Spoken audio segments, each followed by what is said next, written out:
রাজশাহীর পদ্মা নদীতে নৌকাডুবিতে নিখোঁজ হওয়া 4 শ্রমিকের মরদেহ উদ্ধার করা হয়েছে। দুর্ঘটনার একদিন পর সোমবার রাত 10টার দিকে প্রথমে মোহাম্মদ আলী ও রাজু নামের 2 জনের মরদেহ উদ্ধার করেন স্থানীয়রা। সম্পর্কে তারা শ্যালক ও দুলাভাই। এরপর রাত 2:30টার দিকে আরও 2 জনের মরদেহ উদ্ধার করা হয়। মরদেহগুলো ভেসে উঠেছিল। এই 2 জনের নাম ফারুক হোসেন ও সবুজ মিয়া। পরে মঙ্গলবার সকালে তাদের দাফন করা হয়। রাজশাহীর পবা উপজেলার হরিয়ন ইউনিয়নের 1 নং ওয়ার্ডের সদস্য হুমায়ুন কবির এসব তথ্য নিশ্চিত করেছেন। তিনি জানান, ফায়ার সার্ভিসের ডুবুরি দল স্রোতের কারণে উদ্ধার অভিযান অসমাপ্ত রেখেই সোমবার সকালে নদী থেকে উঠে যায়।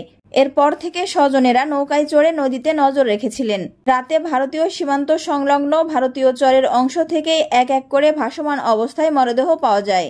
মঙ্গলবার সকাল 10:30টায় জানাজার নামাজ শেষে তাদের মরদেহ দাফন করা হয়। মারা যাওয়া সবার বাড়ি চর মাঝারদিয়ার গ্রামে। এর আগে গত সোমবার রাতে চর মাঝারদিয়ারে যাওয়ার সময় পদ্মায় এই নৌকাডুবির ঘটনা ঘটে। নৌকায় 16 জন শ্রমিক ছিলেন। 12 জন সাঁতরে পাড়ে উঠলেও 4 জন নিখোঁজ হন। এ ঘটনায় 4 জনের মরদেহ উদ্ধার করা হয়।